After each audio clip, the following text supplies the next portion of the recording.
The scene is set in the Paragon Odyssey 15, also known as the Venture Elysium Odyssey Theatre. Within the casino itself, life has returned to it. John Stanhope, Prince of the City, feels that relaxation is called for and has decided to head to his old haunt. The staff perk to attention seeing the old boss live and certainly taking an interest in the place again. The kitchens are in full riot and gear as John goes over the menu of the day and the specials boards, trying to create a wonderful symphony of flavors for his prospective guests, perhaps for an invitation to a tour around the casino with a usual stopping point of the basement for his own supplies. However, business always calls, especially for a prince of the city, and numerous kindred of the city have asked for a private meeting. So before he gets the chance to mingle amongst the crowds and perhaps play a game of cards, he sits within the office and prepares to see the numerous kindred that wish to see him today. Laird had made a small appointment, and he comes in, head bowed, even as he comes in respect, waiting for the prince to gesture for him to sit somewhere. Please, Mr. Brahon, take a seat. Thank you, sir. These nights. He sits down, and then he says, I emailed you several days ago, and that's why I asked for the sit down. I'm sorry if you were busy, he says. I couldn't seem to get a hold of Mr. Crown or Mr. Flagg in this particular regard, but it's concerning Jack Erickson III, if you recall the email in question. Yes, the troublesome Ventrue. Well, what craziness has he embarked on this time? He installed a panic room door that locked on the outside, locked me in the room with himself in the guise of some sort of sit-down to meet with him on a legal matter for 2.5 hours, and attempted to use awe on me. I resisted his attempt, wound up dominating him and interrogating him, and it turns out that, unfortunately, sir, he is a charlatan, a fraud. He is not Jack Erickson III. He is the progeny of Jack Erickson III, who has received no ghost training, knows virtually nothing about vampires. He's an actor from Toronto named Roger, I guess. But apparently he was faking it until he could make it, as they say. It's been weighing on me quite heavily, and I wanted to talk with you about it in private as soon as I possibly could, or Mr. Crown or Mr. Flagg. Let's see if I can compose myself. Well, you can see that the relaxed posture of the prince, obviously quite at ease within his own office, and generally having a good night, drops. He becomes very stiff. His eyes become staring daggers into you. His whole posture seems to change. The human veneer that he often adopts drops to show the monster within. He is inexplicably angry. There is no need to roll for this. There's no reason. He's not hiding it. He is simply furious. And Laird understands why. He was quite furious himself, and it took him several days to calm down. So he just closes his eyes and bows his head, just waiting to hear what the prince has to say. John pulls a cupboard out of the desk, producing a bottle of Vitae. This Vitae he usually reserves for Brujah guests. Uncorks the bottle and pours himself a hefty glass. He doesn't offer it to Brahon. Downs it, places it with a thud. Please go through all the details you have learnt, Mr. Brahon. Certainly. One, his parents are still in contact with him. He actually phone called them in the middle of all this craziness.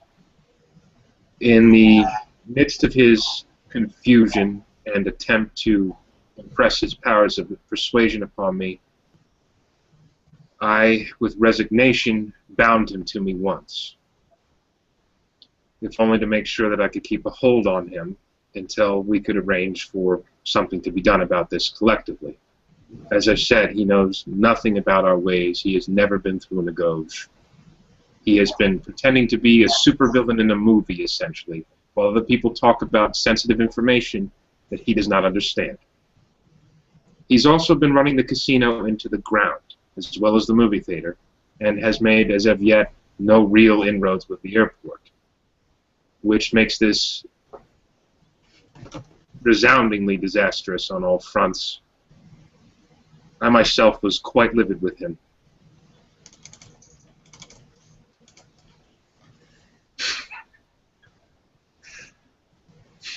Please continue. Sorry, out of character. I need a second. I just need 1 second. I'm sorry. Okay. All right. I know what that was for. Laird then looks to you in the eye, and you can see that he's also trying to regain his composure for a second, even talking about it. So I'm actually going to roll a self-control roll for once, because he's been so pissed off with Erickson. And he makes it, just barely. You could tell on his face that even talking about this pains him, angers him, and confuses his emotions all at once. He's quite frustrated with the man. He sighs, regains his composure, and says, I calmed him down after dominating him several times. And then I told him that I would see about possibly teaching him, though that would infer that I have the permission to do so. I'm not sure what you want to do about this, but it is completely under your purview, and you deserve to know everything. He wanted me to help him with securing a great deal of money and also tracking down his sire, who, I guess the real Jack Erickson III is in some trouble with the Sabbat and on the run. He was sired as a decoy in order to keep the heat off of his trail. He then pauses for a second and says, the man, in a very audacious and stupid move, tried to persuade me, and when I felt the emotional sway of what he was doing, I resisted and forced him to stand in the opposite end of the room. But because of this time lock on the door, I was trapped in there for 2.5 hours. I've written a detailed report, and he hands you a report which is basically summing up just about everything that was said. There's no secrets from the video scene in question. The sequence of events, all of it. You now know everything if you read this report. And he bows his head again in deference.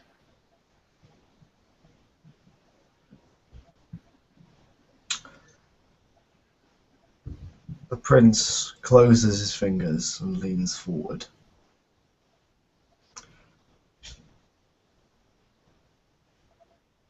You are aware what I'm going to do, aren't you, Mr. Brehon? I am. And he doesn't hide it. You know, on his face, he knows that this is not going to be pleasant for Jack.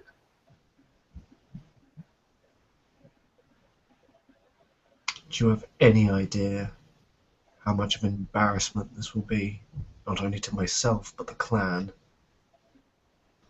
That a know-nothing neonate slipped past our net with nothing but rudimentary mortal training in the field of theatre. He nods.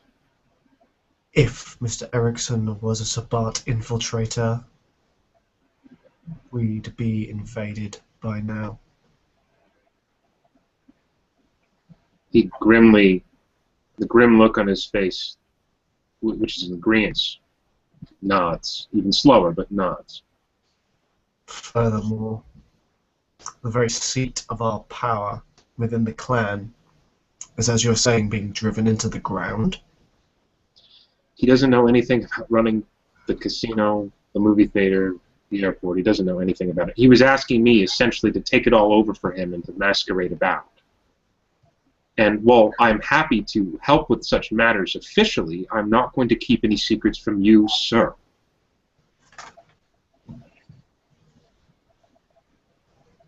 Bring him to me. If he shows foot in this casino, he will be apprehended. The airport must be maintained. If the other clans realize that we do not hold it, they will take it from us. Inform Flag of this man's incompetence in the casino and try to save it before it falls. I will make both the airport and the casino my top priority, sir. I will email Mr. Crown and Mr. Flag over this incident. But whoever this gentleman is needs to be interviewed thoroughly. He will be taken downstairs.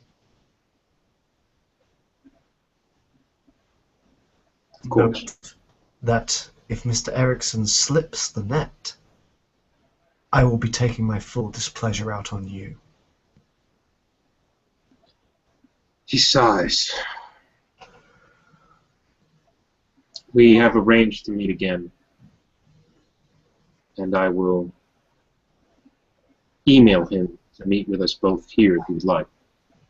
Or we could have him meet with Crown or Flag, whoever you choose. I would rather he just come willingly and then we take care of it. Yes, the quicker this is put onto the rug, the better. I hope you understand that the position he put me in alone with using his powers on me. And like you see the fury on Laird's face, even at the thought of it. Do not meet with him alone. If he is as adept the use of presence as you say, it will be dangerous. Therefore, have an armed escort if you must meet him alone. Have Crown or Flag or myself in the room. We will apprehend him and stop this before it spreads. He nods.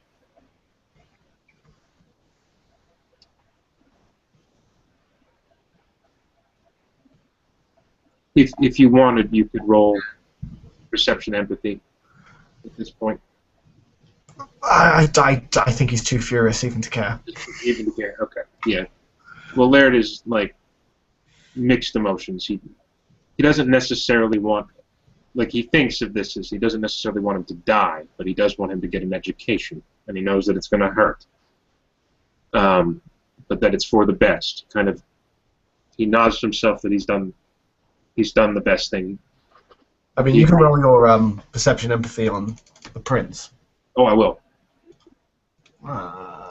Only 2 successes. He's wearing his emotions like his sleeve at the moment. He's not actively using enchanting voice or anything. There we go. Bang up job this time. Bang up job? Yeah. You can tell that there is going to be no re-education. He will be killed. John, like, he's ironclad. He cannot survive to tell a tale of what he has done. He will be tortured for as long as it pleases the prince and killed. All right, then I should roll a conscience check. That's just my 2 dice, right? Is that the way that goes? I think I've only got 2 points of conscience. My humanity. I feel really bad. I feel really conflicted about it. Oh, you fail. That means you don't. Failed, you lose humanity. Oh, I lose the humanity? Okay. Hmm? All right. Well, then... You don't feel bad about it at all. Okay, I'm down to 5. Pretty happy about it. I'm pretty happy about it. Okay, sorry, scratch that. Laird nods and smiles. He knows that this was the right choice. And with that, his business is mostly concluded with the prince. So he excuses himself politely, of course.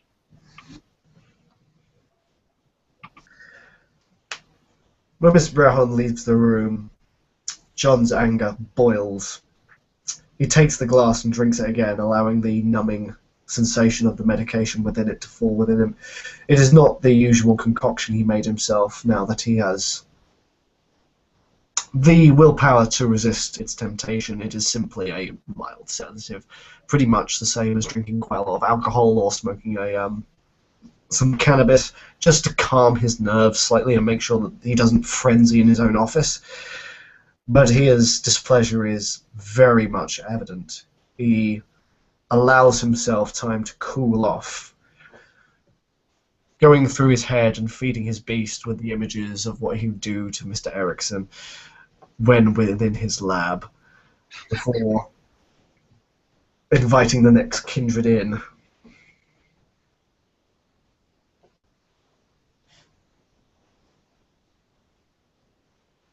And as you do so, cold breeze sweeps into the room, and Juan Carlos opens the door. Mi príncipe. Mr. Carlos, how good to see you. I was a little surprised to hear from you wishing an audience, but as a member in favour of this court, I see no problem with it. Please. He says, gesturing to the seat and moving over. His movement's a little more stiff. He's not in full regalia mode. He is simply being a very cold Ventru trying to hide his emotions. Gracias. And goes towards sit down. You notice that you're a bit cold and your facial expression's not too much, but he kind of just shrugs it off. Mi príncipe, I am very happy that you were available so soon. I didn't know if I was going to be responded before the Primogen had their meeting. I think you can guess what I'm about to ask you. What is with this treaty? Oh, the Anarchs. Well, it does travel fast. No. Tell me, Mr. Carlos, what is it that you have heard? Well, mi príncipe, what I've read of the treaty that was posted in the cabaret, apparently Senor Gary was presenting to you a treaty in which the Anarchs gain 3 different domains, a leadership role as a sheriff, as well as other rules and neutrality domain being created, which it is most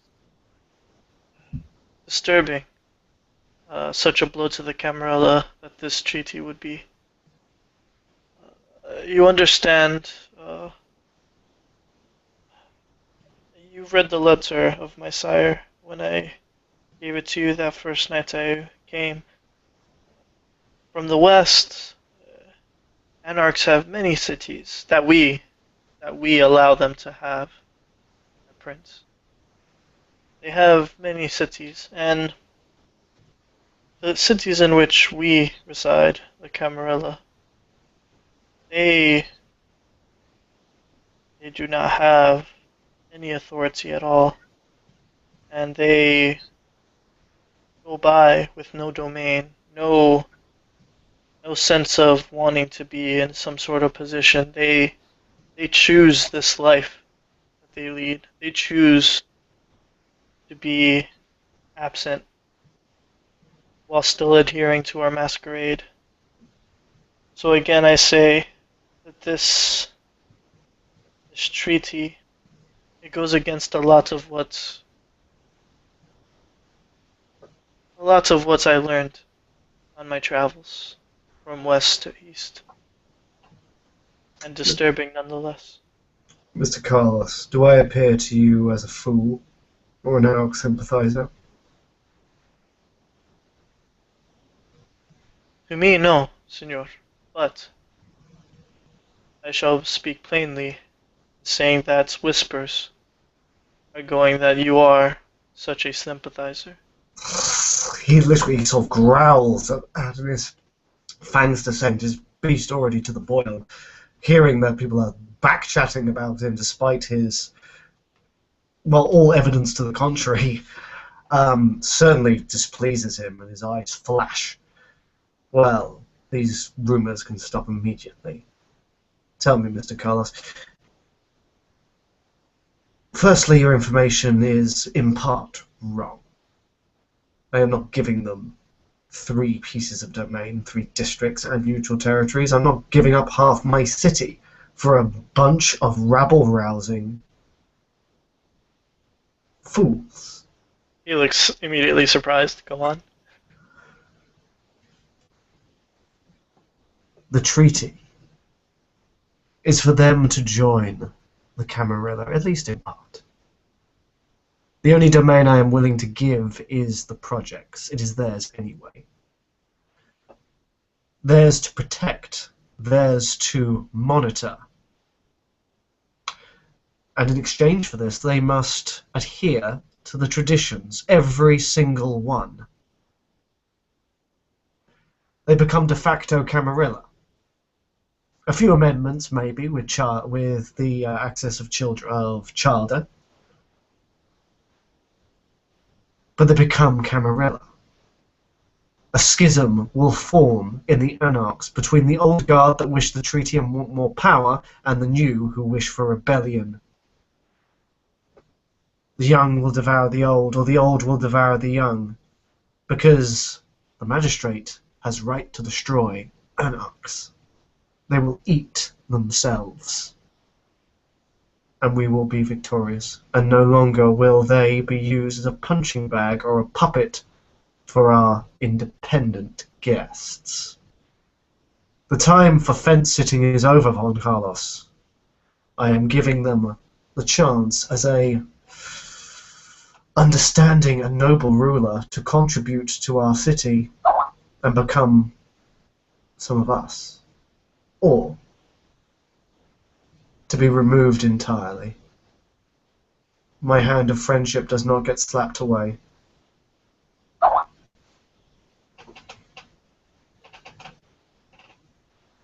Thinking for a minute, I'm sitting in a bit of silence. Entonces, mi príncipe, you know that I will do as whatever you will. I am here for you, not for anyone else. And though it is quite a good idea, in theory, in practice, it doesn't seem like it will go that way. Anarchs, regardless of what they think, are Camarilla. Right now, they are Camarilla. They may not follow every tradition, but they follow the most important one, which is masquerade. But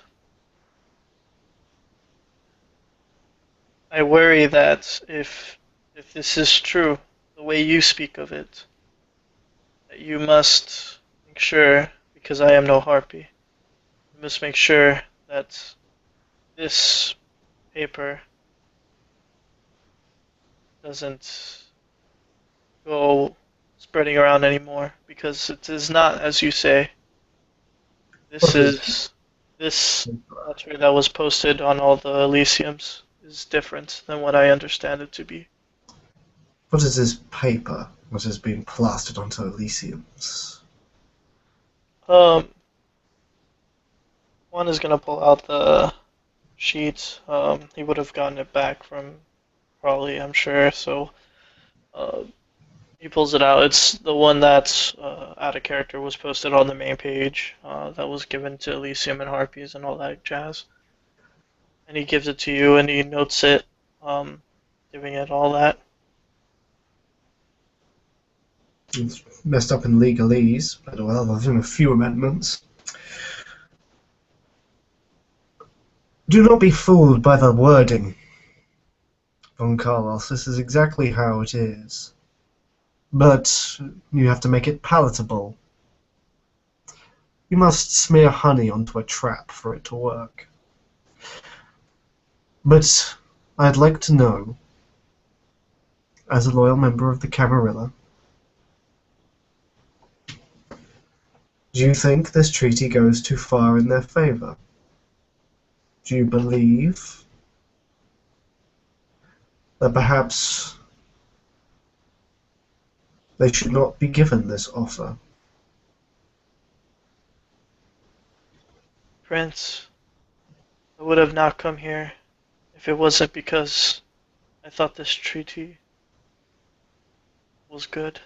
I came here in my worry that someone may have done something to you. And I would have found out and brought that person's stake to you. This treaty, at least from what I know, being so young and short-lived in this city, doesn't look like something you would do. And I apologize that I cannot read past these butter and honey of this trap. I most certainly think this will not work, and I do think that this is too much for the Anarchs. They will take advantage. If not them, then Giovanni will certainly take advantage of this. Yes. Note that this isn't ironclad, Mr. Carlos. This is only a first draft. I wouldn't be so foolish as to make a treaty with the Anarchs without consulting my advisors in Primogen first. But I wanted to know what they wanted on the table, what they're asking for, and what they're willing to give. The fact that this, he says, holding up, has been posted over Elysium's is the breaking of my own trust. And he tosses the thing to the ground. And obviously gives forth the wrong message. Agreed, sir. He kind of hangs his head. I'm a bit ashamed of not being able to read through the lines, and not feeling as though the prince is happy with him, but still listens. If continue. I hope that at least you'll be able to quash these rumormongers saying that I'm a supporter of their sect. I only do this, I do everything for the benefit of the Camarilla and the kindred of this city. And he's going to roll his charisma leadership on this one because he wants to instill some loyalty and perhaps a little bit of zealotry in good old Von Carlos. Already blind for you. With my enchanting voice, of course. And my specialty will mean 5 successes.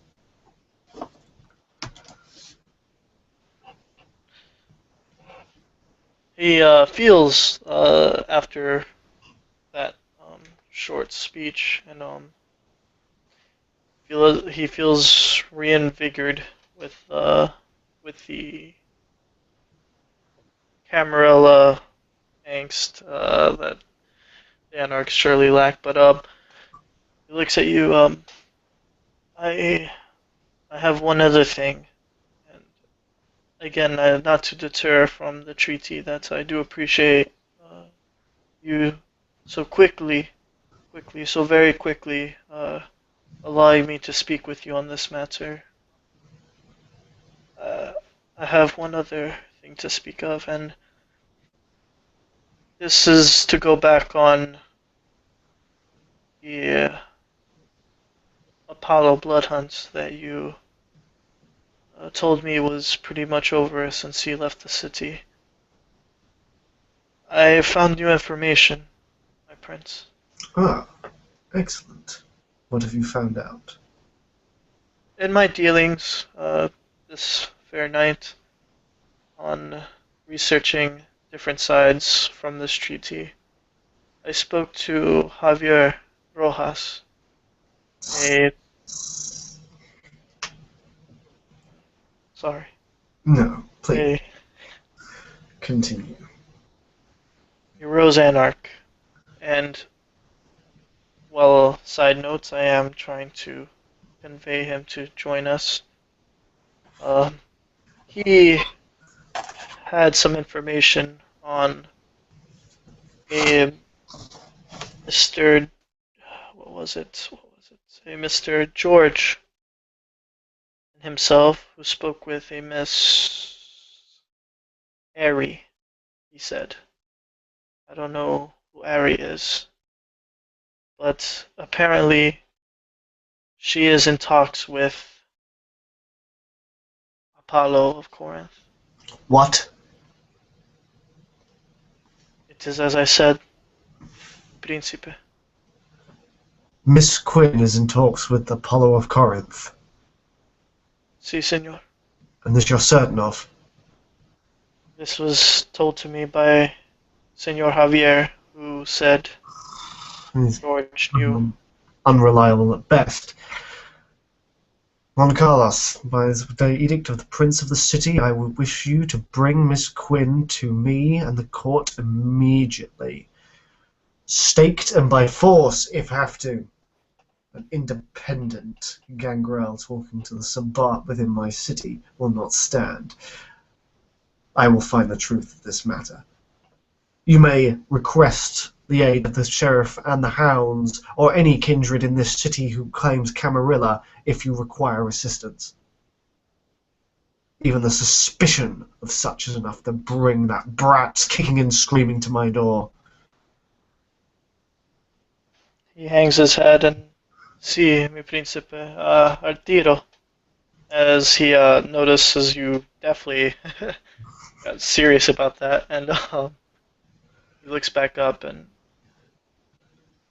uh, that's all I had for you. My apologies, Mr. Carlos. It seems tonight is a day of bad news. You have done well. If what you say is true, expect reward. I am not a prince that will allow such good deeds to go unrewarded in my city. You do your clan good service for your loyalty to myself and the Camarilla. Si, mi príncipe. I do it for the Camarilla and for you. Good luck with the treaty then, and I hope we remain on top as we should. And he smiles at you as he kind of backs away, unless you call him again. No. Oh, He lets it go, now turns, and seems to be in deep thought. This is worrisome news. Javier is a fool. But even the suspicion of such, have I been so blind? To allow the child of Joshua Deep to blindside me like this, that she was a traitor after all? I allowed her freedoms I would give no other. I spoke with her kindly. I allowed her to see beyond much of my masks and viziers, all for the kinship and mentorage I took from her sire. The apple does indeed fall far from the tree, and if there's any hint of derision within that girl, I will tear it out of her with knife and fire.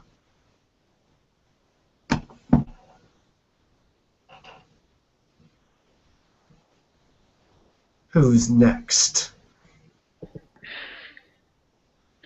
Lex comes stumbling in. After Juan Carlos's head is down and down into his chest, looking at the floor. He takes note of it. He takes note of it. He just passes him by and heads into the prince's office. Mr. Chambers. You notice as Lex comes in, he's not in the attire he was at first when you first met him. He's more in a thrift store savvy type of attire. Old jeans, wearing an older leather jacket. Mr. Chambers, in true warning to yourself, I have received some very bad news this evening, so I hope, to any god you may pray to, that you have good news for me right now.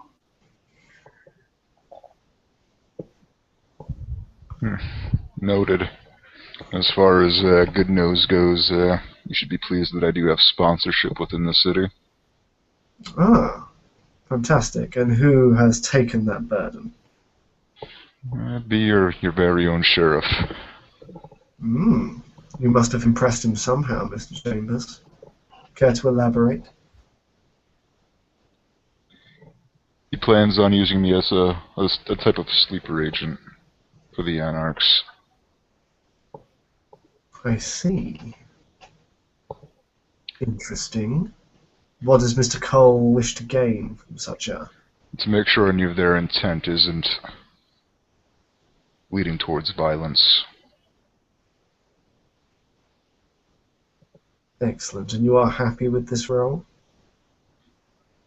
It's the best I could have done with at the current situation. It was either get his sponsorship or be ran out of the city, I suppose. I see. Well, I'd also like to inform you of a new Bruja in the city. I don't know if he's presented himself yet, but he goes by the name of Rock. of Rock.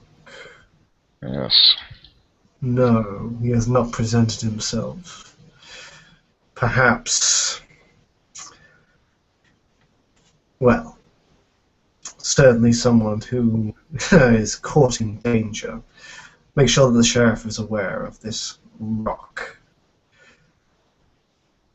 How long ago since you met with this new Bruja? Just about 2 weeks ago. I see. So the lay period is definitely done. He should have contacted myself or his promotion by now.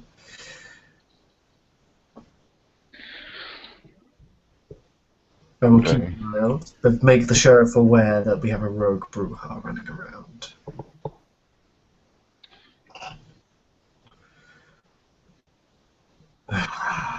Well, Mr. Chambers, I congratulate you on being made part of the city and your employment with the sheriff. I wouldn't call it employment. It's more of a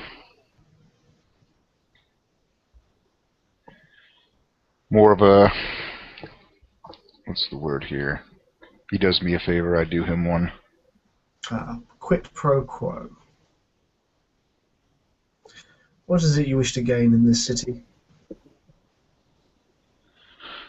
Well, as of recently, I wish just to be here, just to survive. But learning of current clan politics and the like, it seems my role here is going to be more solidified with clan business. I see. Admirable. The Bruja have been, well, quite weak within the city for quite some time. It'll be good to see what they can achieve when their minds and bodies are put to good use. So, sorry. No. I was merely going to offer that if there's any assistance that this court or myself can give to your erstwhile clan, you have nothing but to do but ask. It was made to my attention that there's this La Sombra going around, and any domain that we are allowed to have, I would say that this would be kept off the records for our safety. If Apollo knows where we dwell and feed, it makes it more easier for him to abolish us. Yes, I see the wisdom in this.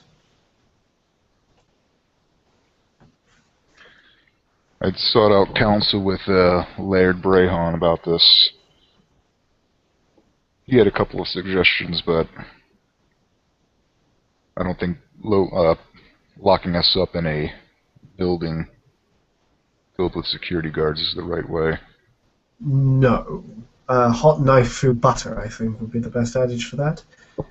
At least take note that none of my agents, mortal and kindred, have been able to lay eyes on Mr. Apollo of Corinth for quite some time. I suspect he has gone to our sister city in search of Lysander for a stronger target. But it does not mean we should relax on our vigilance. If the Bruja clan, for their own safety and the safety of all of the Camarilla, can keep a lookout in whatever ways they deem necessary for the goings-on, perhaps catch this Priscus before he enters our city again, we will all benefit, reap the rewards.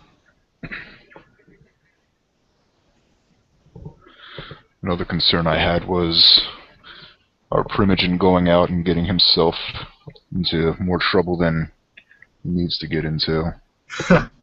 Yes, a bunch of mortal cultists wielding swords. Quite an impressive display for the Bruja Primogen.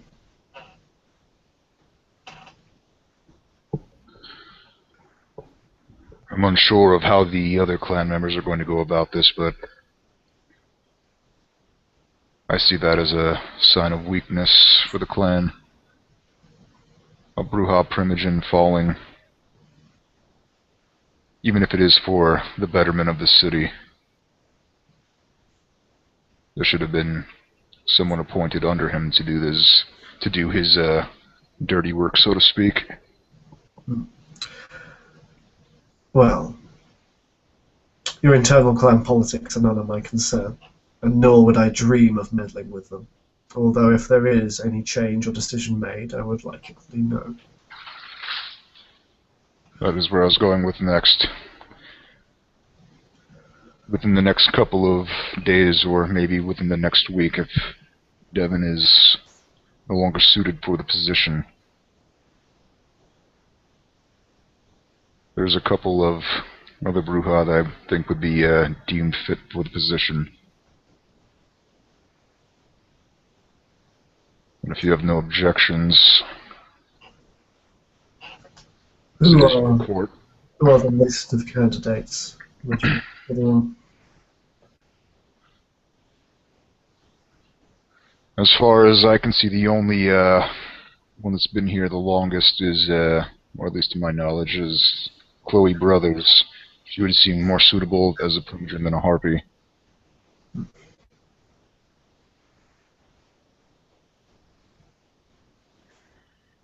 And if that does change over to that, I don't know if you've met Sid Miles yet, but he does have a tongue, and I'm sure he would be a good replacement for her.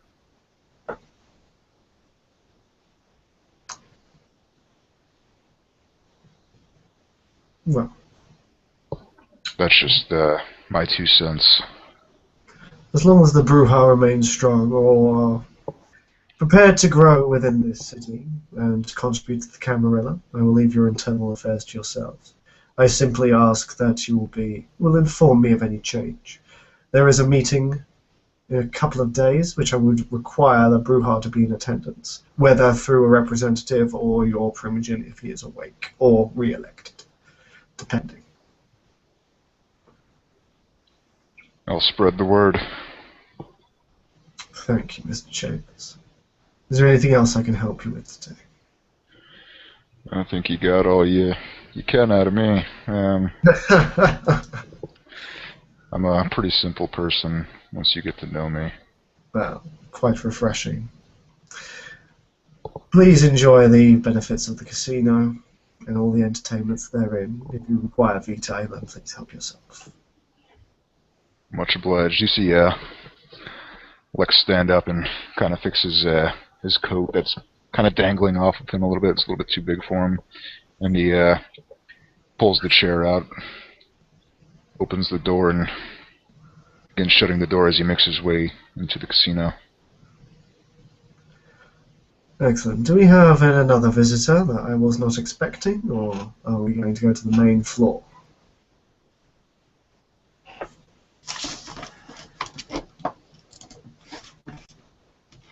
So several minutes away from the Black Orchid, a car is We're in the driving casino, north. my friend. Apologies, we're in the casino. Sorry, several minutes away from the casino, a car is driving.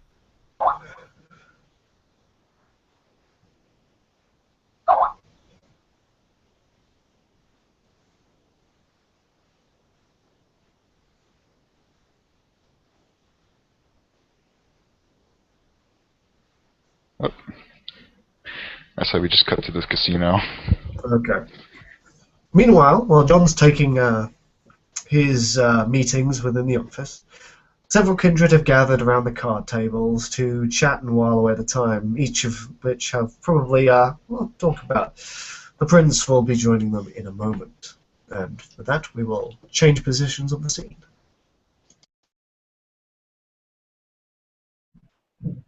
Laird is sitting at one of the card tables. He's not playing. He's staring at a gin and tonic and feeling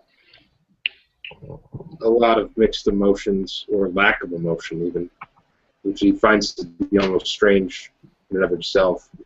But he sees Lex and Juan Carlos. Senor Laird. Juan Carlos! We finally get to have a sit down. Excuse me if I'm a bit of jittery, as it were. Oh, believe me, it's been one of those weeks. He kind of shakes his head a little bit. It's fine. Here, have a seat. Gracias. Are characters they're kind around, or is it just us? Yeah, Parsons, would it be just us in this area, or? Yes. Okay, we'll rule it's just us. Okay. There's obviously retainers and staff to either serve drinks or play at the card table. You can tell by the glazed look in their expression they're like dominated to hell. Stan's Hope's brew now, please, as he asks for one of the New Serum's finest. You see Lex coming down the hallway. You would assume that he just out of a meeting with the prince. Yeah, pulls up a chair and asks if you can join the game. Oh, it's totally fine with that. He's like, come on, man. And I guess if there's no dealer, is Laird dealing? Or would there be a dealer there? Like, there's a dealer. It's one of the retainers, you said? Okay. I think. All right, so I guess we're playing just Texas Hold'em or something to that effect? Blackjack. Blackjack. Blackjack. Okay, we're playing blackjack. Sorry, I was. Anyway, I don't know. I just made it up. Okay. That's okay. So Laird's looking at his cards for a second. It's like a first round. He's sitting there with Juan Carlos. They're both trying to settle their nerves. Probably won't play in the game. And Laird says to hit me with the dealer, and I'll roll a 10. Let's say difficulty 6. That he busts. The rules for playing cards in the casino are thus. Oh, okay. I made these little mini-game rules. Basically, it's the first of 3 wins the pot. It's $1,000 buy-in. Oh, Okay. fuck, I'm out. I'm out.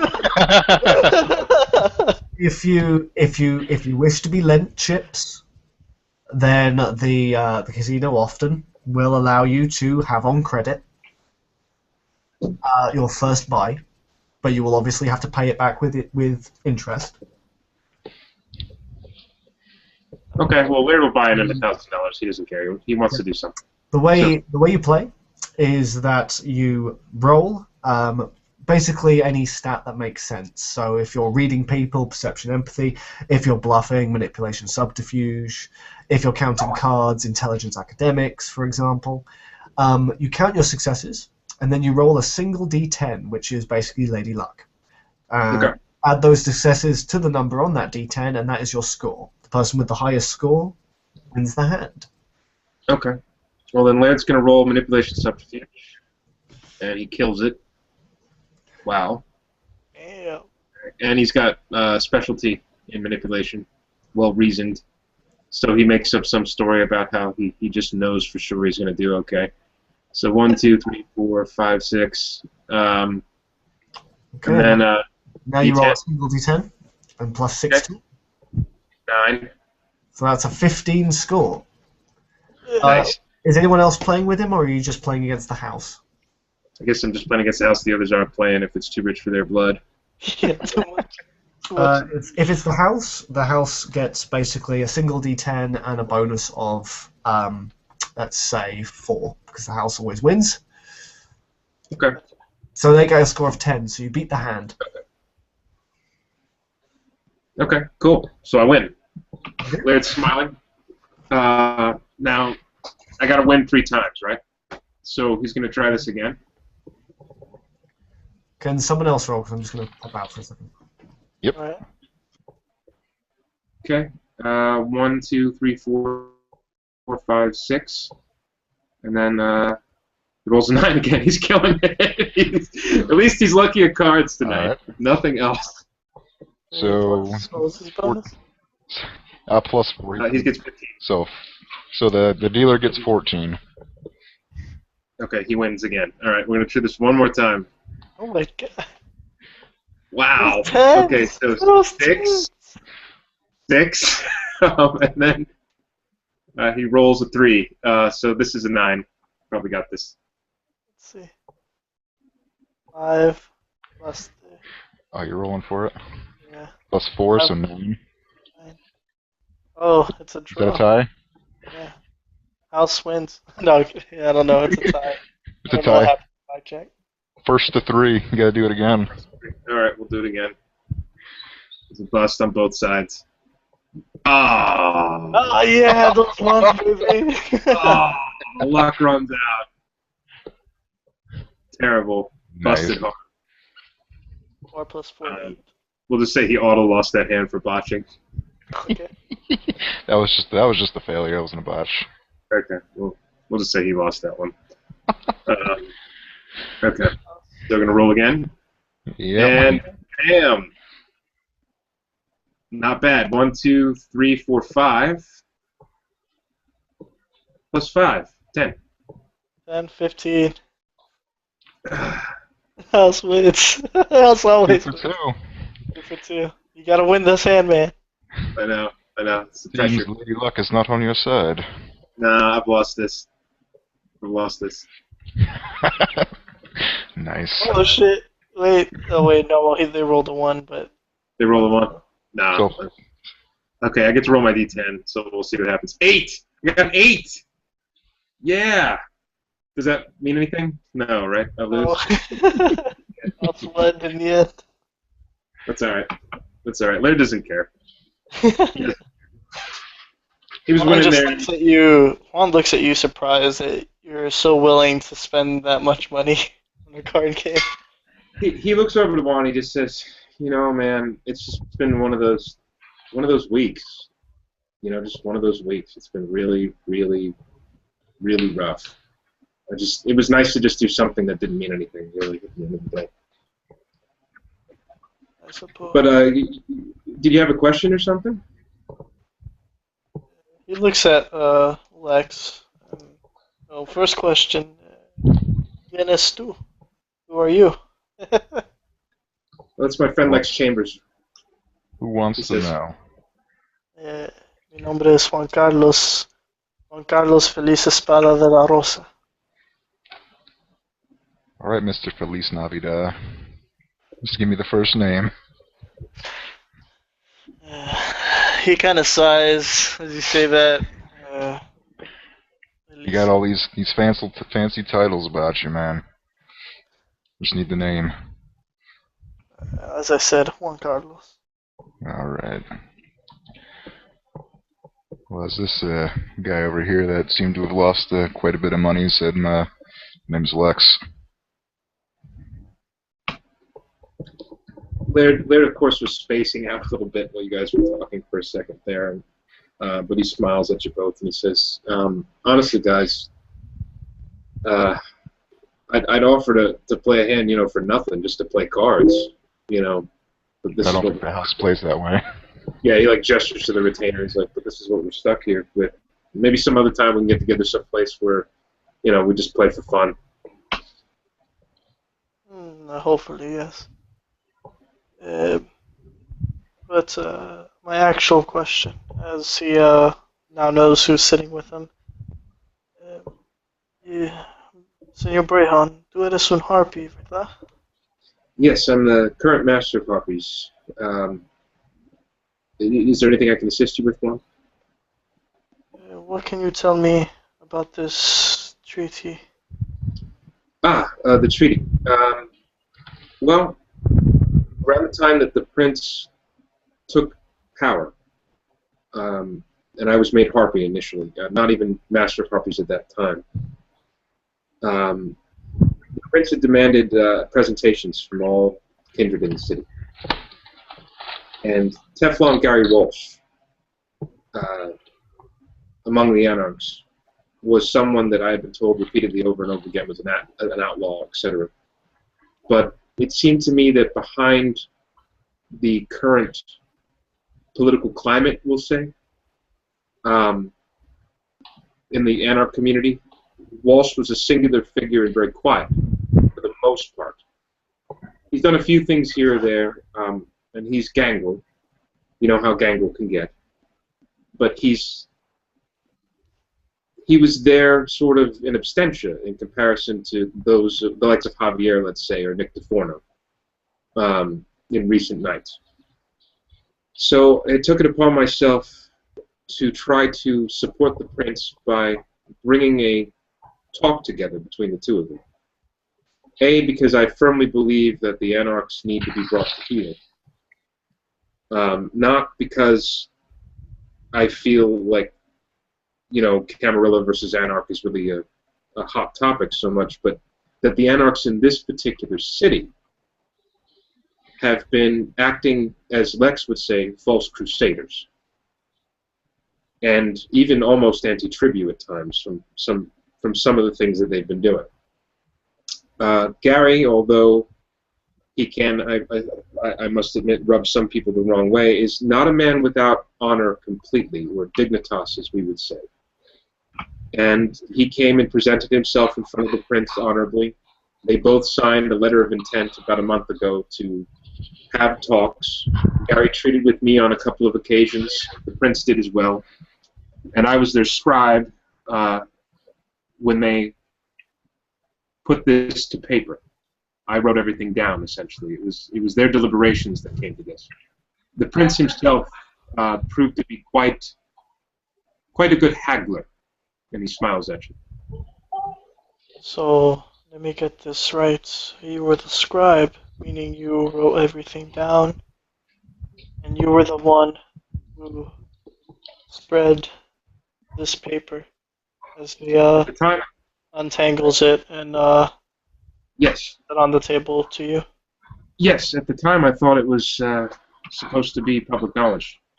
If I've acted in error or something, he seems a little confused, but he takes it from you. Yes, I did. I wrote this. I had more copious notes. I tried to condense it into something that would be binding but legible, something that people would understand even if they needed a little bit of explanation. If you have any questions about the document, I will gladly go through anything you want, if there's anything in particular. No, Senor Brehan. I went through it with Principe. Okay. Although, and he takes the paper back. Mm-hmm. You may wish to retract this form. You may speak with the prince on this, as he did not take too kindly to it. On the other hand, he looks a little like kind of shocked for a second, but then he sort of regains his composure. It's just one of those weeks, huh? Quite so. Did you know about the attack on a Primogen, Miss Virginia? Yes, I did. DeForno's escapade, and his eyes kind of narrow. See, the beauty of a treaty like this is that it puts additional feet on the ground to police against such actions. Gary does not want to lose Gary's domain. It's not really a treaty, in my opinion, so much for the Anarch movement as it currently stands. It's more a treaty for Gary to set up a place to foster a new movement and weed out the weak.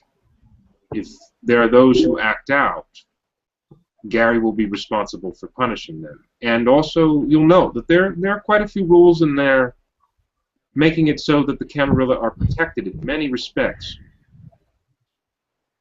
Senor Brehan, I wish to focus a bit more on this attack. What do you know of it? Supposedly, Virginia, in her, we'll say, epic personality, I rather like Virginia, and I'm saying this out of kindness, was in a mood and picked a fight, and DeForno ended that fight.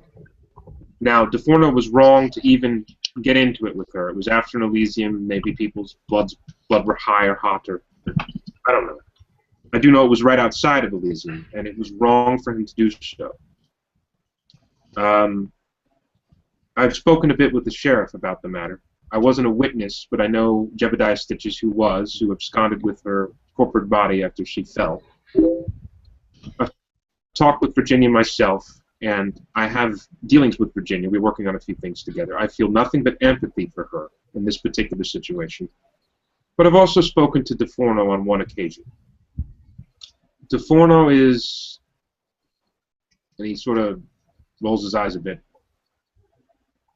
DeForno is, yeah, Lex, he is. But he's not somebody who is without sensibilities when he's calm.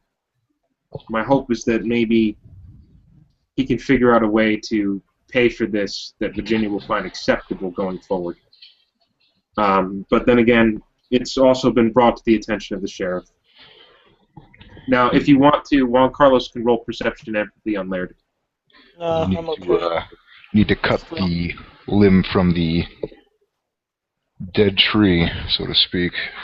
Get him away from Javier, and you have a functioning member of the Camarilla. That's what I feel too, Lex. That's what I feel too. That's what I would like to see. See, I feel as though the Bruja is the one that needs to be taken away. Javier is quite amicable and Lex pulls out dealing with cigarettes. Camarilla. Go ahead. Lex pulls out a pack of cigarettes and offers you guys one if you guys want. Meanwhile, outside in the lobby, a man has been waiting for a few minutes. Oh. Greetings, sir. Are you the guest that has made his presence known? Oh, hello there. I be that guest. I see. A gentleman from Cornwall, I take it? Roundabouts. How very pleasant to meet someone from the motherland. Please, this way, sir. Oh, why, thank you. May I have the pleasure of your name, sir, so I may formally introduce you to the master of the house? Oh, indeed. My name is Robert Winthorpe. Robert what? Sorry, I seem to have missed that.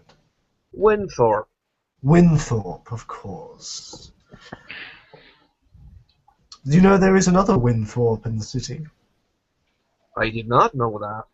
Yes, very pleasant gentleman, I'm sure. The master will inform you.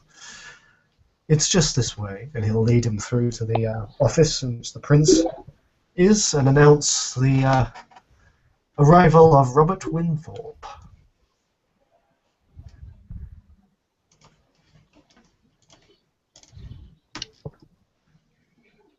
Please enter, sir. Robert Winthorpe will enter, and upon seeing John Stanhope, will bow low and deep.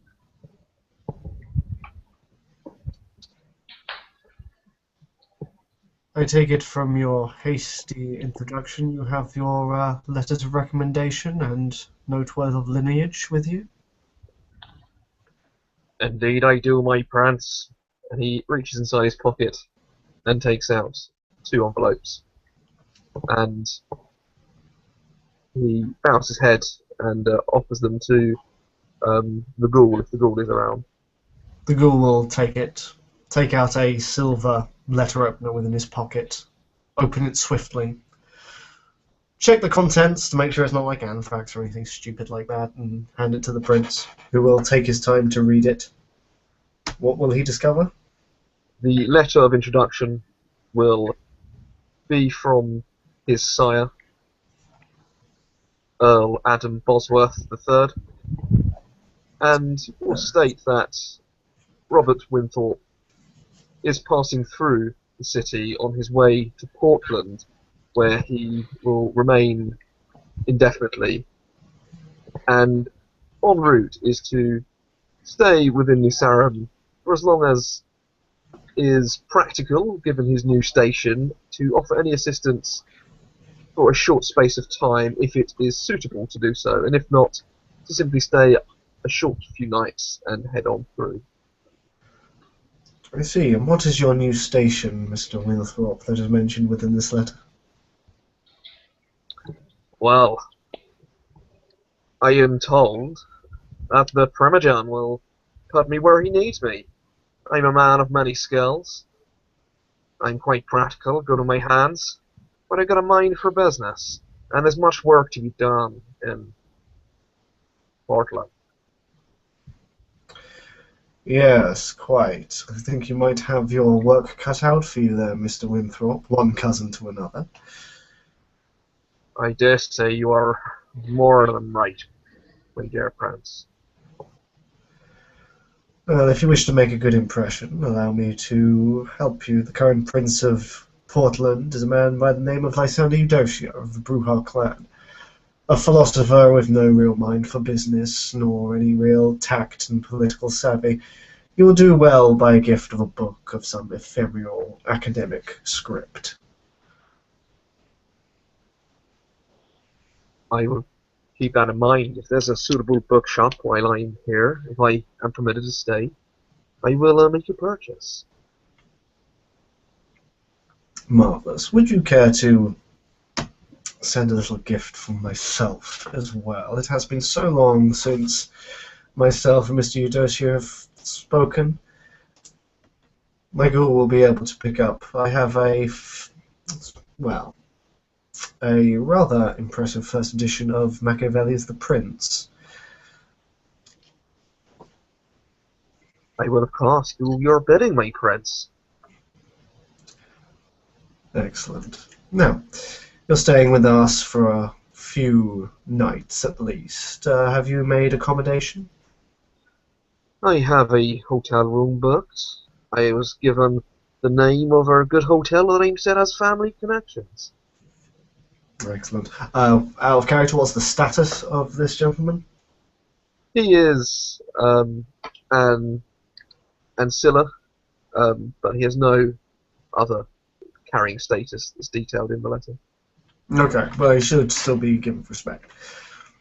As a member of our family, it would be remiss of me to not offer you hospitality within our rooms. I have plenty of space within my domain of Nobility Hill. A single condominium should suit your needs. Do you need any retainers to attend you at all? I have a small entourage, but they can stay in the hotel. I do not need regular attendance. As you wish. But you are welcome within this city for as long as you may deem it fit to, well, stay. If you wish to make your presence known towards the Primogen of our city, you will need to contact a Mr. Alexander Crown, who can be found within, and he notes down the address of Ventry Tower.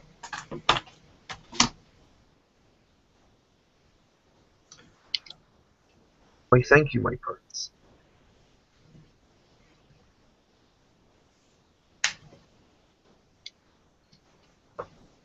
You're more than welcome. It is per of our clan to look out for each other, is it not? and it is good to always have, well, good relations with our neighbours. I hope we will remain in correspondence when you take up your position within Portland. I would very much like that. We must keep each other strong these nights. Precisely. Please feel free to enjoy the amenities of the casino. It is the Venture Elysium.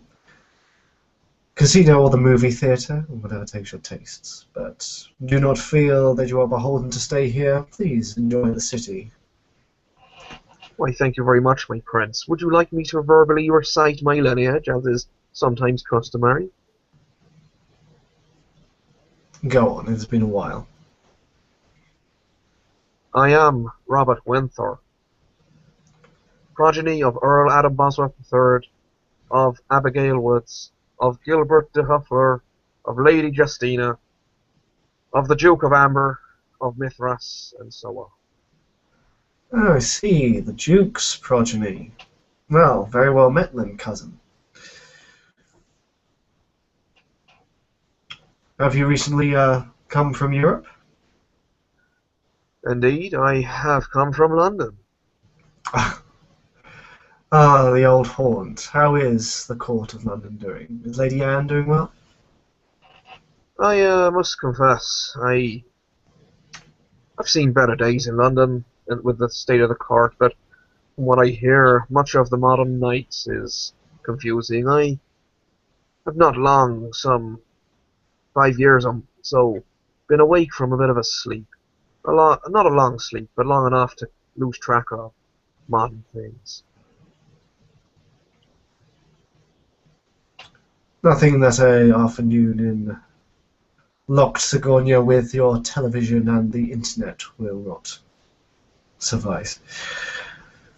I would recommend that you take a Google of the modern era to teach you the ways of what you have missed, but it is of little consequence. Nothing truly immense has happened in the last 5 years, not of my recollection at least. Thank you for the advice, my prince. Is there anything you would have of me while I am here? Anything I can plan? Oh, you tempt me, Mr. Winthrop. Perhaps I will sleep on it. It would be remiss of me to ask of you something in your first night here. Please, simply enjoy yourself. If I have any need of you, or can think of a small task, which I can only trust to esteemed members of our blood, then I will contact you. Otherwise, please feel free. Of course, thank you very much, my most honored and esteemed prince. And he bows even lower than before, his head actually passing to the level of his knees in a very practiced movement. John's just going to do a charisma leadership roll with his enchanting voice, because having a man on the inside of Lysander's court is something he wants for his own professional rivalry and his nature of competitor. Oh, lovely. 1, 2, 3, 4, 5, 6, 7 successes. Excellent. But otherwise, because you've simply thrown this on me, I haven't thought of anything I can get you to do. I'll contact you later, Mr. Winthrop, when I think of something.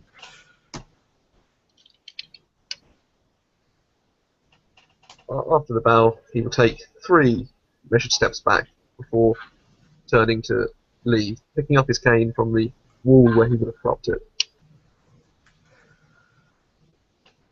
And we will head back into the other room. Sorry for the little interlude, gentlemen. Quite alright. As Juan and Laird and Lex were about to be offered a cigarette by Lex, one of the, I guess, retainers would have walked up to him and asked him to kindly smoke outside.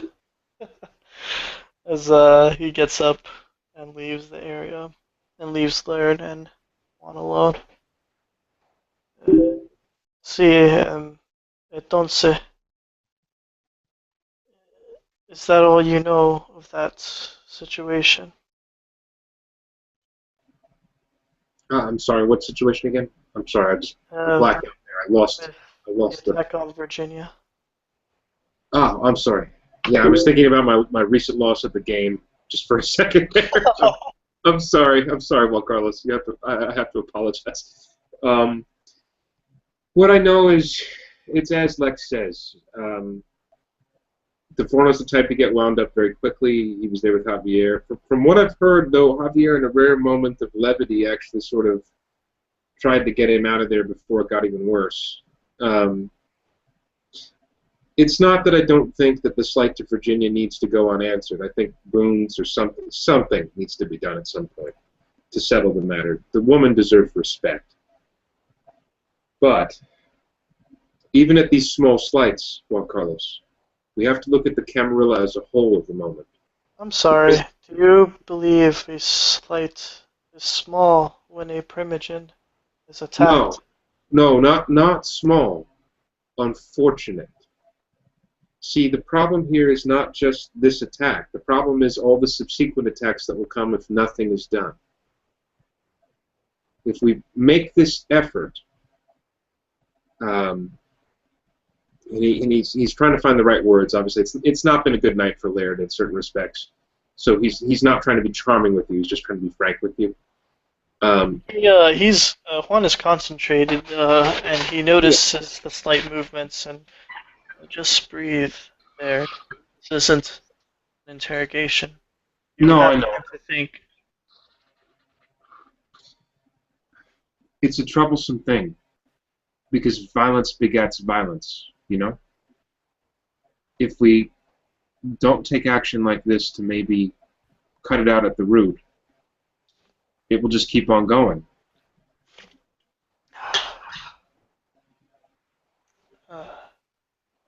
Yes, I agree, but ending,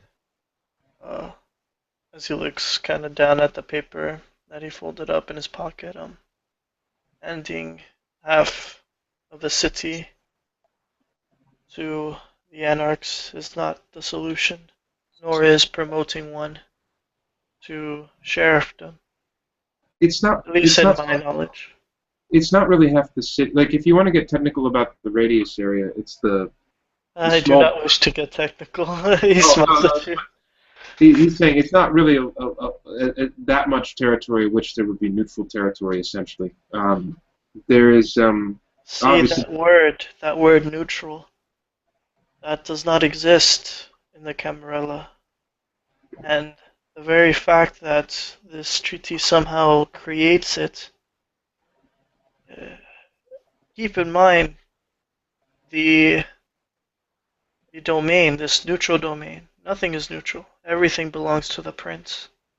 The prince is the high, and giving pseudo-baron anything is a sham. Well, the way that I see it personally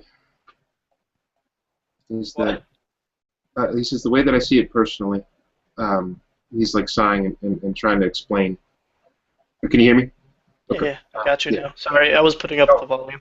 No, it's totally fine. I just didn't know what was going on. Is that I completely agree that it is the prince's domain, for starters. I'm not disputing any of that. Normally, I'd have this quasi-rehearsed speech about how the Constitution for the kind in the United States was meant to be revised every generation, etc., and they failed to do that. And if we don't look at the Convention of Thorns every once in a while, we allow it to slip into entropy, endangering us, But I don't want to be a used car salesman with you, Juan Carlos. In my honest opinion, Gary's too strong to not make him an ally this way. And it's more about making an ally of Gary than it is even the Anarchs. That's my outside perspective looking in. Obviously, I don't want that to be the propaganda or the message. I want the Anarchs to embrace the idea of a lasting peace and the idea of having these neutral territories to build things together in terms of business and thrive. That's what they're meant to be. an opportunity to work together. But I understand that there are many reservations, there are old hatreds, there are old stereotypes, there's a lot to fight through. In the 1960s, the kind had a similar deal with the civil rights movement in the United States.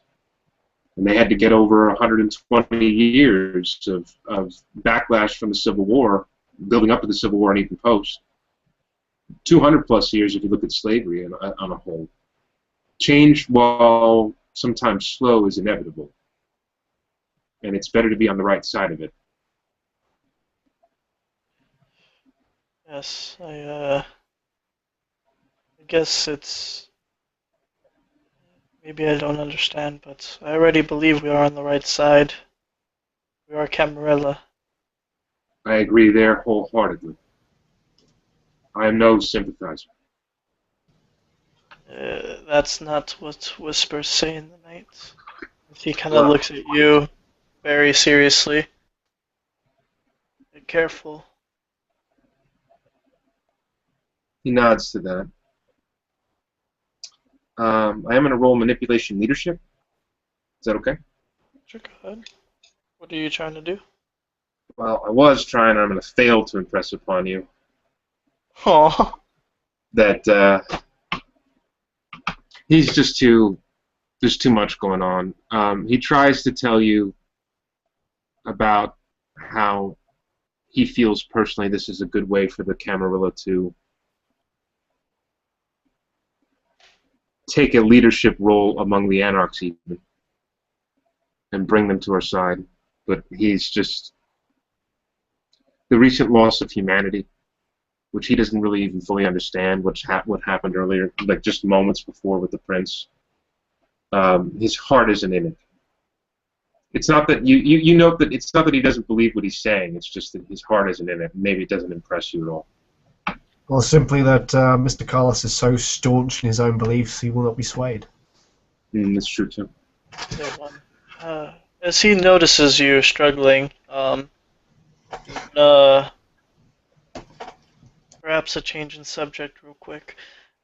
Senor Brehan, what can you tell me about Miss Ari? I do not know much about her.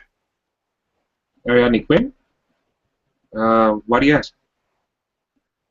Personal matter. He's going to roll perception empathy to see if he Yeah, sees. you're gonna have to lie for that one, Carlos. Oh, okay.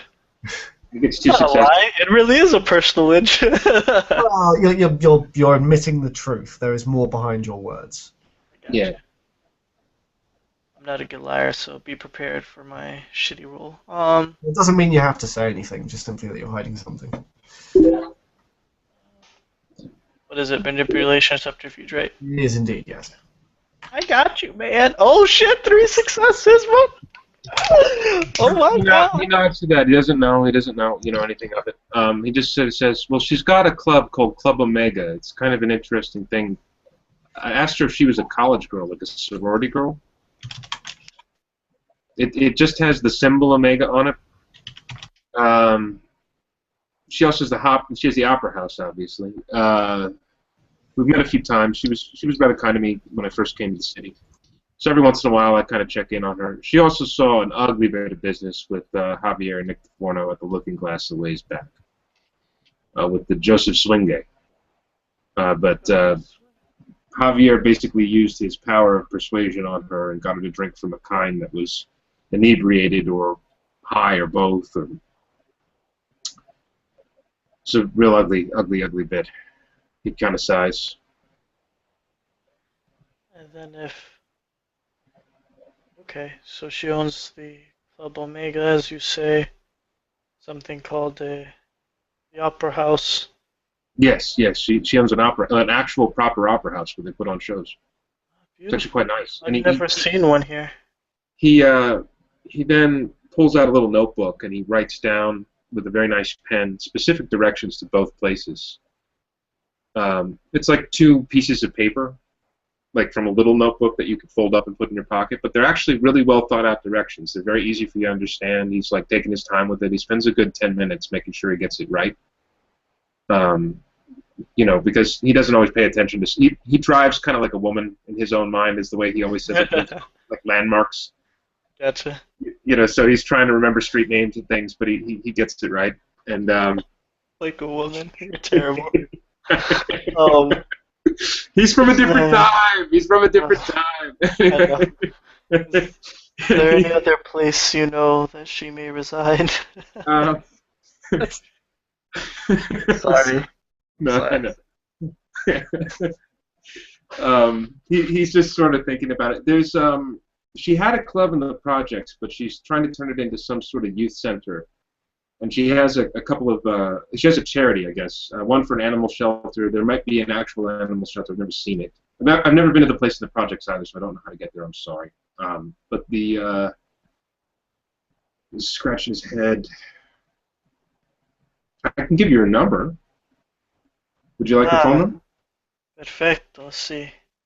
He gives you her phone number. He doesn't think anything of it. Gracias. A true harpy. He You nods. should probably teach little Mortimer how to properly fence information. He nods. Mortimer is. I'm rather fond of him. He says to you, and he smiles. And don't take offense at this. At one time, Mr. Carl Voltaire told me that I was a bit soft. So I was trying to describe Mortimer to him, and I said, if I'm soft, then Mortimer would be like a pillow. He smiles. Better than that, he smiles as well. As they're happy and joking, Yeah.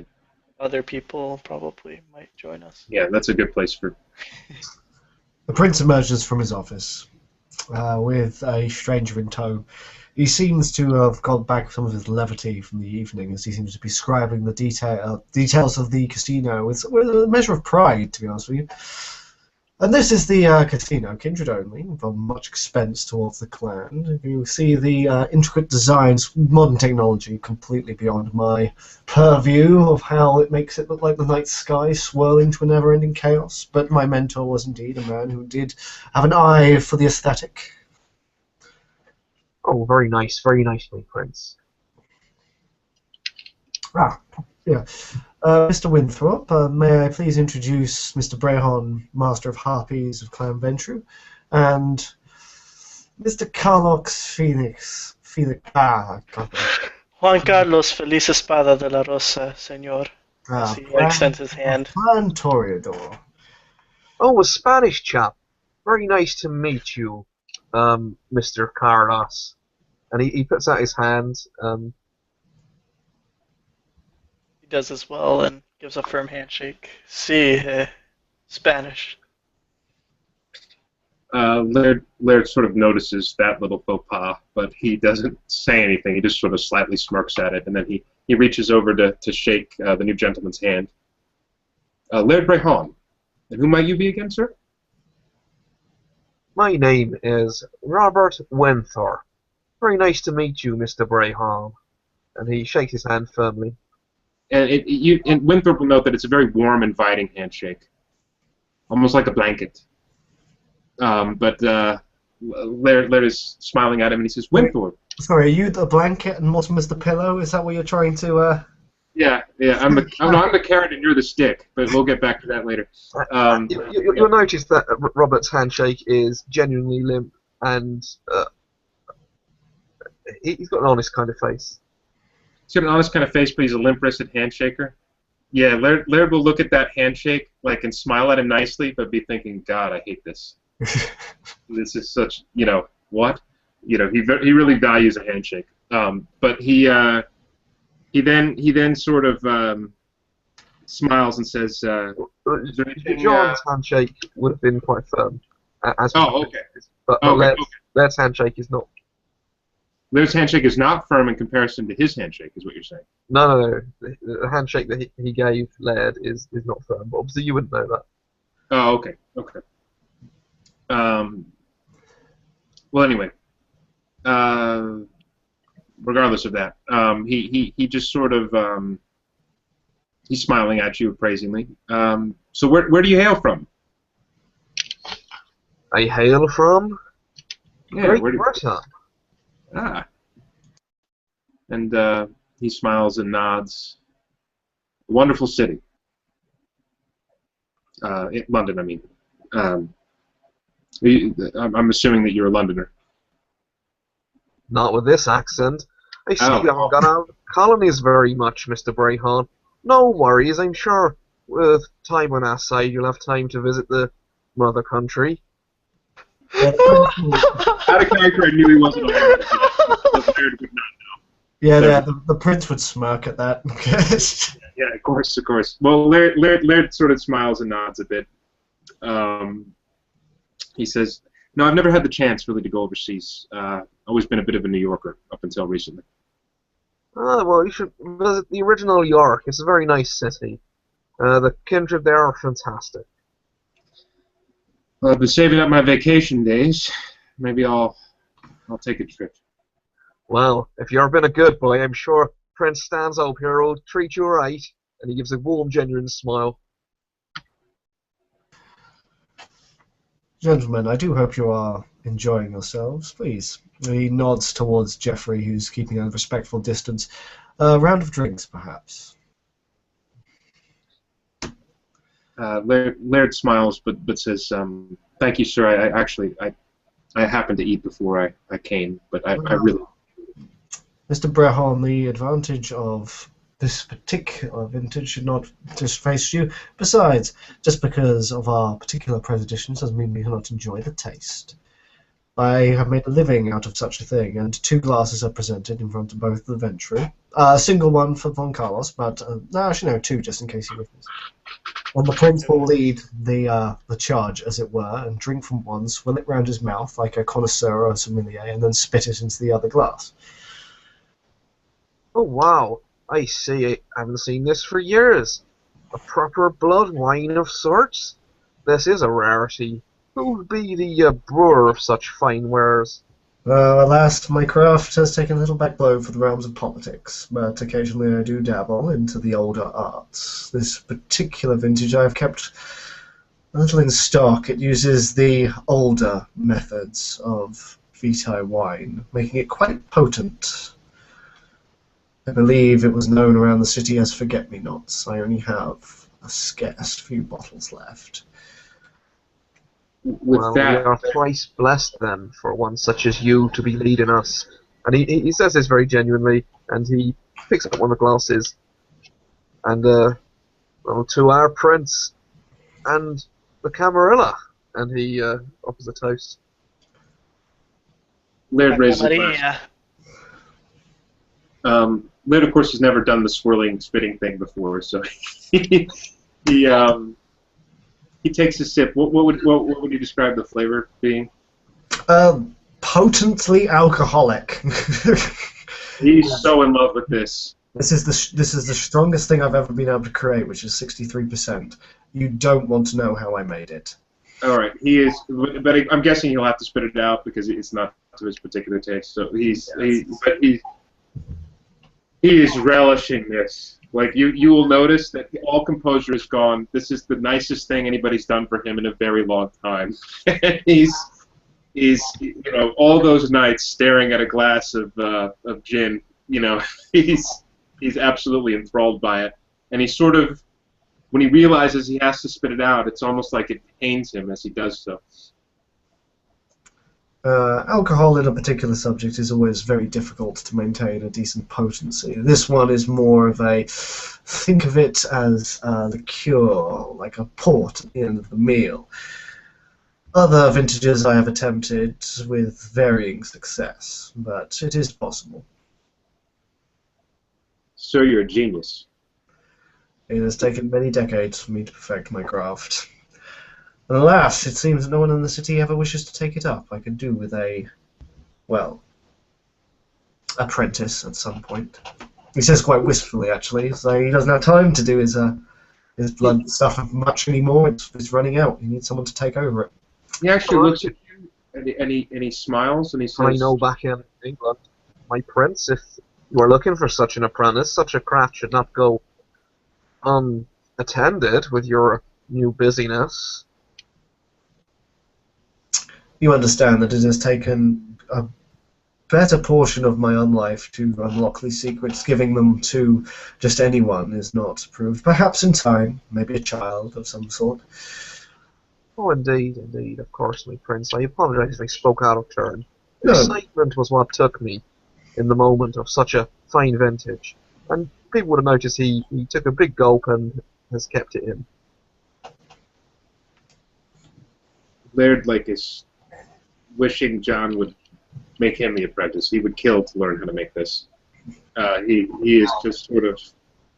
Unfortunately, Mr. Brehon, as out of character, I don't think you have the stomach for it. Oh no, he probably doesn't. But he's sort of shaking his head, sort of wistfully thinking about it as he relishes in it, and then swirls it around and kind of lets his troubles melt away before he spits out again, at the last moment.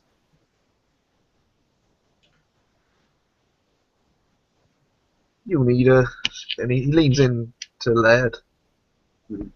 You need develop a stronger constitution, lad. It's best to keep things in for a while and spit them out a bit later. You see, it takes practice and patience. If I have the time, I'll give you a few tips. As he says that, you see Juan Carlos spit it out immediately after taking a sip into the second cup. He didn't botch, but I'm still gonna make it a pretty bad fail. So, yeah, spits it out like, "Hey, que puta! What the?" You know what? I'm gonna be a bit suspicious of that because he's a venturer that can imbibe alcohol. So I'm gonna flash some more specs. Hope you don't mind. DC 7. Oh, the damn you won! 2 successes. If you're a vampire, I'll tell you're a pale aura, and the main sort of color of your aura, but I don't get any patterns or anything like that.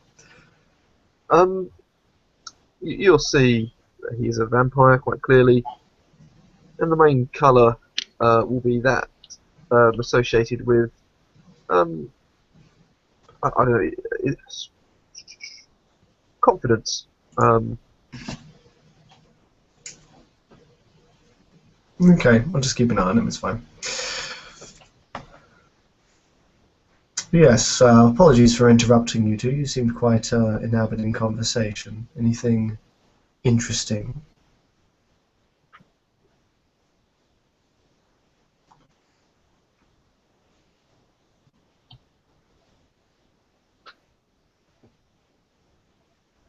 Were you talking to me? Sorry. I was talking to you and Mr. Carlos. Seeing Oh, sorry. I was looking at something for a second. Out of character, sorry. It must have been quite interesting if they're lost for words, my prince. Come now, don't be shy. No, well, while Carlos and I were talking about the finer points of the treaty maybe a little bit and coming to an understanding, I hope. Yes, I see. Is there a business contract in order? I'm not a legal expert, but it's always good conversation. Minor matter, Mr. Winthrop, to deal with some of the reprobates of our city. It seems that Mr. Brehon has quite a few evenings of discussion ahead of him, as every kindred in the city will surely be poking holes in it now that it is in public domain. He sighs at that. He just sighs. Oh. Well, business is normally best conducted in private, but some things are good in the public domain. Well, in this particular matter, it's a bit of business that has to be held down publicly in order to ensure that it survives, hopefully. But we'll see what comes of it. Obviously, people deserve to formulate their own opinions. Is this a thing to do with kind business and stuff, or a kindred matter? It's kindred business. It's involving the anarchs of the city. Oh, I see. Well.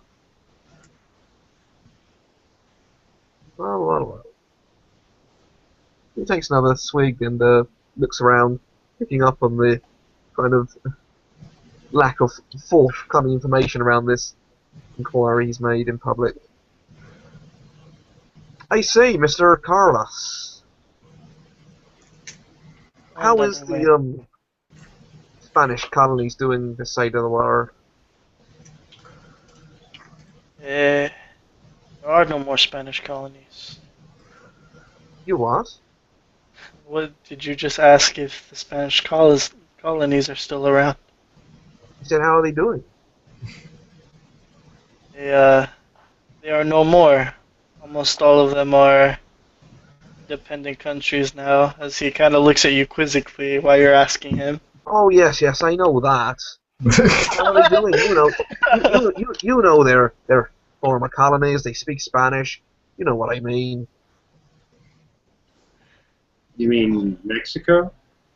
I look at Stanhope and then I look back at Winthrop, and a bit racist, isn't that? Don't confuse matters with your modern bullshit. Racism is just confusing. I'm not being racist. I'm being old.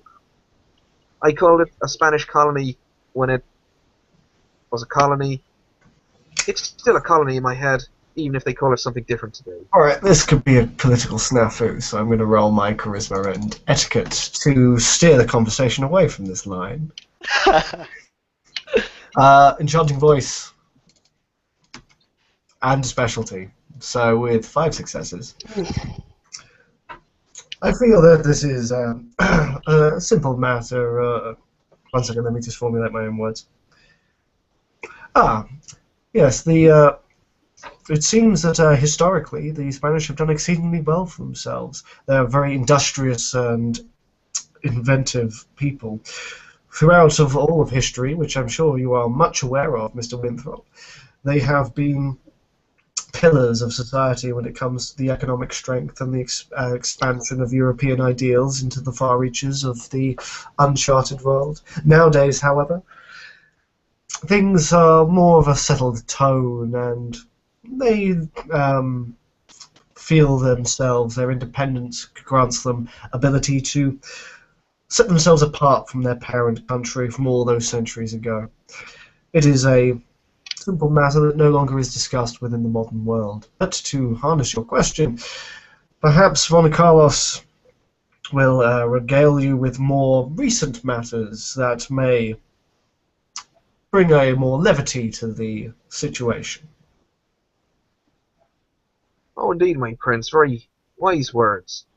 Give my old brain referring to older things, which is what I find a little bit easier sometimes. I meant no offense, Mr. Carlos. I don't care what mortal, country, or group of people call what. We kindred rule things in our own way, and that's what matters. Old loyalties to things like country and kin are dead. Loyalty is too kind. Dead? Yes. Loyalties to kindreds. La Camarilla. I hope you hold steadfast. He smiles. But thank you for your apology. He smiles kind of coldly at you for a moment. As I said, Mr. Carlos, Insa's trying to force a warm smile. To countries and kin. Kindred are quite different. And the Camarilla is the overarching area of our loyalty, along with clan. Well said. Here, He here. doesn't take a swig or anything, by the way, because he already spit out a bunch of it. He just nods.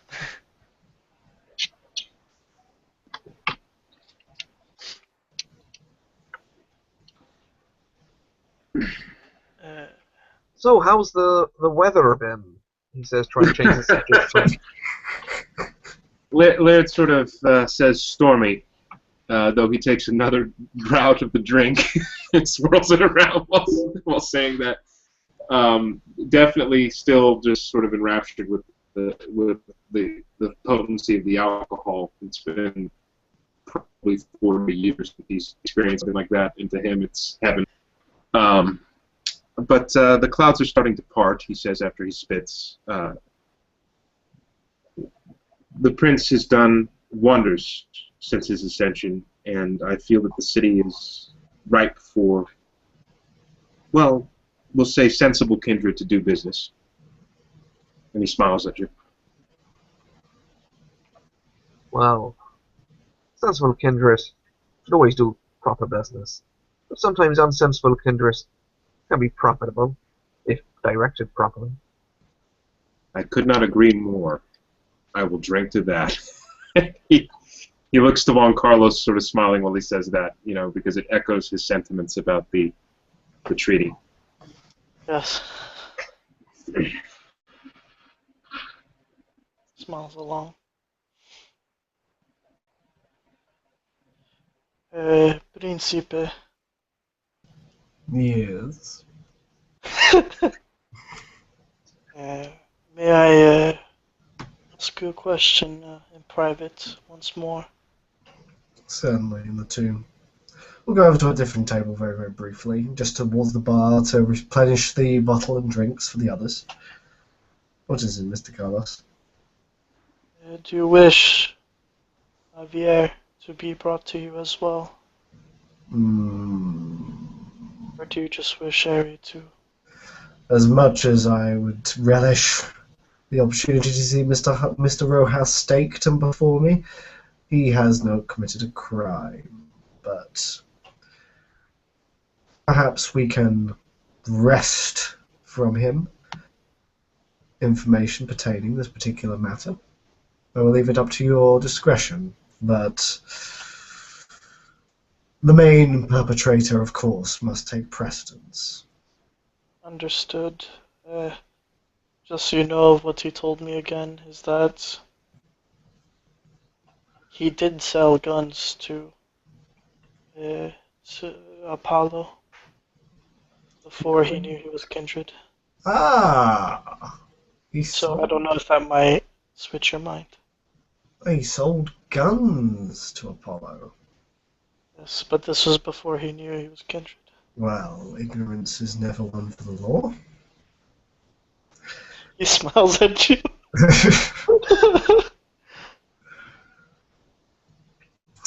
Well, how interesting. Please inform the sheriff of this particular avenue. My word, Mr. Roncarlos, hopefully you're going to give me all the presents. I will not have anything to ask for Christmas. I only aim to please mi príncipe.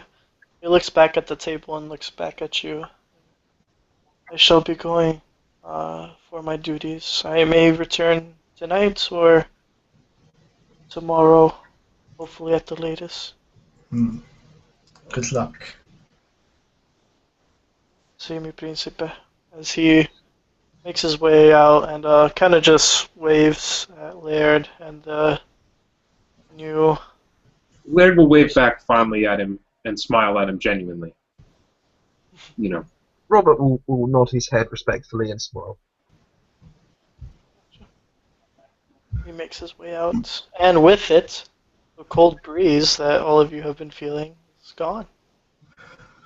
I really need to look at the air conditioning.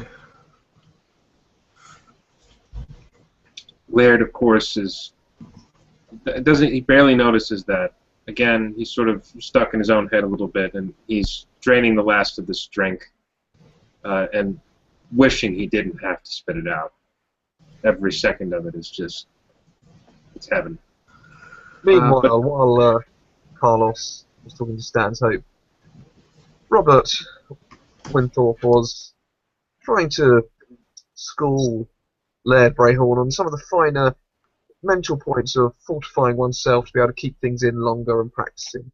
And as Carlos leaves and he nods, he looks around to see if it's just the Ventrue within the room. Yes, it is just us in the casino at this point. Family. Laird raises a glass to him.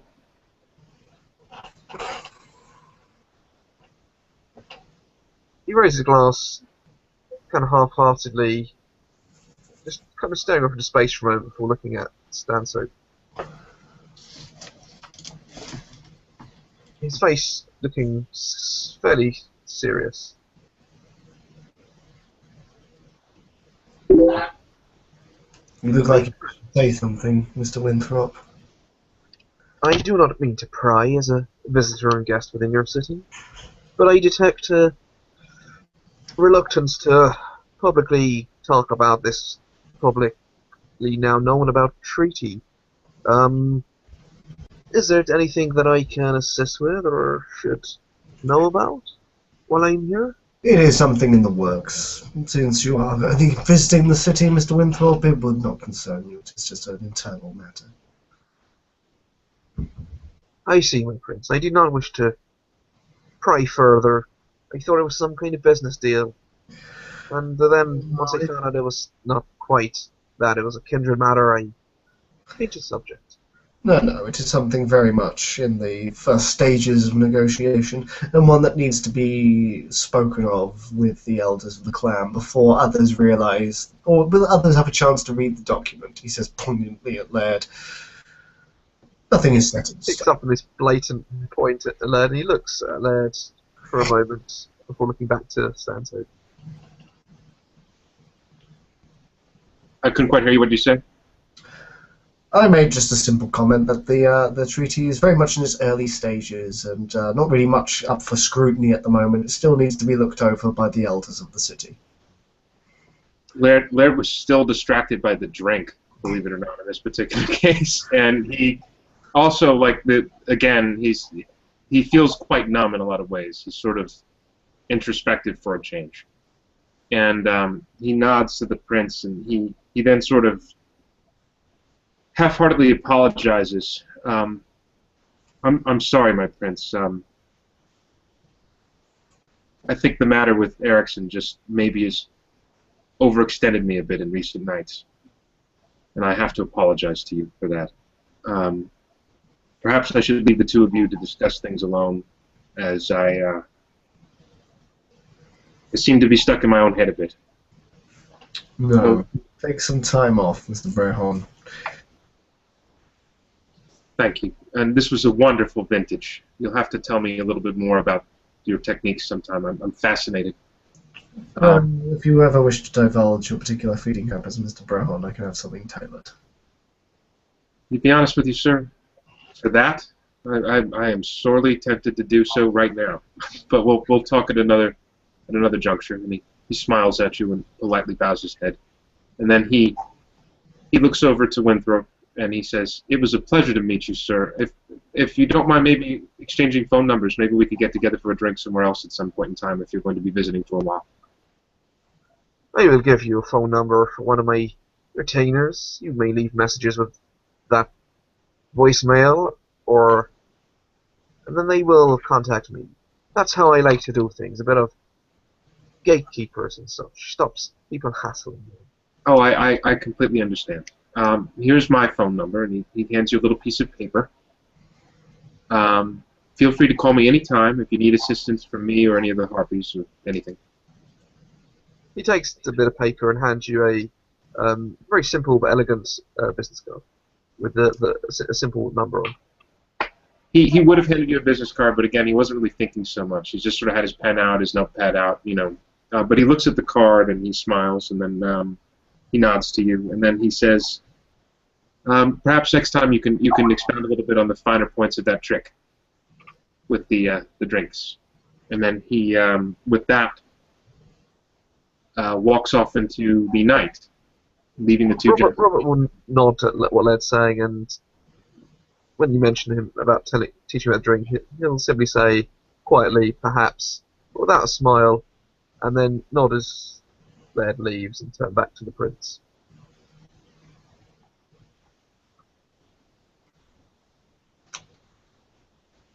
I've got nothing to discuss more with Mr. Winthrop. Shall we end the scene there?